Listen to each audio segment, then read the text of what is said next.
ఉంటుంది. ఒక పక్కన చంద్రబాబు నాయుడు గారు కానీ ఇది కానీ అని నా అభిప్రాయం అండి సంక్షిప్తంగా.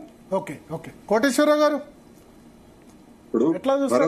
ఇద్దరు రోల్స్ ఎవరి రోల్స్ వాళ్ళు బాగున్నారనే చెప్తుంది. చాలా బాగుందని జగన్ కి 28% మంది అన్నారు, పర్వాలేదని 30% మంది చెప్తున్నారు, అస్సలు బాగాలేదని 32%.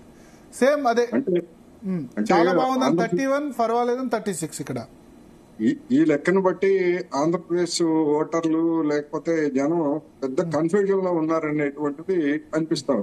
ఎందుకంటే అదేను శూన్యతమే ఇదేను శూన్యతమే అని రెండు అభిప్రాయాలు చెప్పేటువంటి పరిస్థితి ఉండదు. అందువలన మరి మీరు మీరు అనుసరించినటువంటి పద్ధతి లేదా అడిగినటువంటి పద్ధతి ఏమిటనేటువంటిది దాన్ని నేను క్వశ్చన్ చేయను. కానీ ఇది ఒక గందరగోళ పరిస్థితిని రిప్రజెంట్ చేస్తా ఉంది.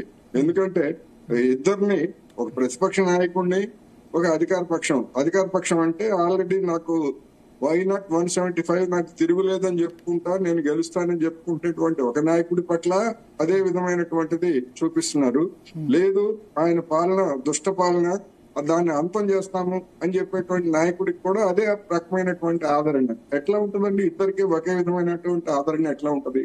అందుకని ఈ సర్వేలో అనుసరించినటువంటి పద్ధతిలో ఏదైనా లోపం ఉన్నదేమో. అట్లా ఎట్లా అనుకుంటారు? ఇప్పుడు మీరు చూడండి, అస్సలు బాగాలేదని చెప్పిన వాళ్ళు 31 ఉన్నారు, 32 ఉన్నారు. ఈ అస్సలు బాగాలేదన్న వాళ్ళు వైసీపీ ఓటర్స్ కావచ్చు. సేమ్ ఇక్కడ TDP voters, hard core voters కూడా అస్సలు బాగాలేదని 31% అని చెప్పొచ్చు. లాస్ట్ లో రెండు పార్టీలకు వచ్చిన ఓటింగ్ పర్సెంటేజ్ చూస్తే మీకు తెలుస్తుంది. నేను ఇప్పుడే చెప్పాను, ఇప్పుడే రివీల్ చేయను.